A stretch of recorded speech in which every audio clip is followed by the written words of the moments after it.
Armando Gomez Reyes worked as a housekeeper at a motel in Hoquiam.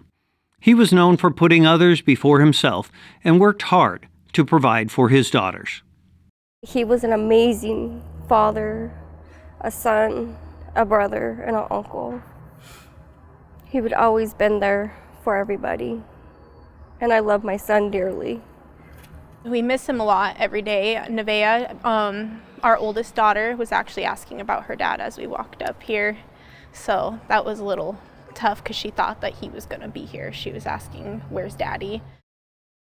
Demetrius Sellers worked in construction in the Seattle area. He was loved by friends and family, who liked to call him by his nickname, Michi. He would do whatever he can for anybody. And so he just had a really special bond for my mom, his grandmother.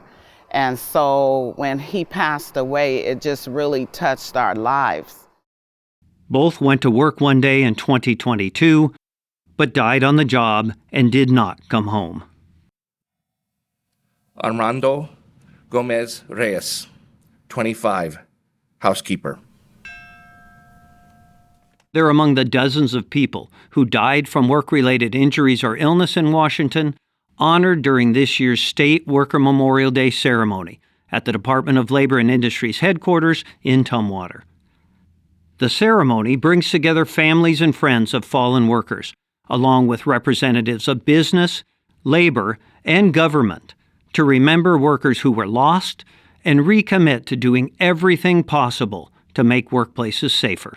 You're messengers of hope for us that we can continue to drive down the numbers of lost lives. And as Joel has indicated, we've made some progress, but we are so far from zero, which is our target.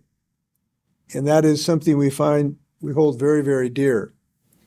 129 people were remembered this year. Their names inscribed in L&I's Worker Memorial Day book, never to be forgotten. They are heartbreaking numbers, with personal stories and grieving families behind each name. In many ways, today represents the most difficult, but also the most important day of the year for those of us at Labor and Industries. And the reason for that is it reminds us of our commitment and our unwavering dedication to preventing any more people from being injured or killed on the job. The names of workers lost were read aloud during the ceremony, and a bell rung each time in their honor. The list is far too long, and the sound of the bell is somber. Demetrius L. Sellers, 32, construction worker. After the formal ceremony, guests were invited to ring L&I's Worker Memorial Day bell and say a few words about their loved ones.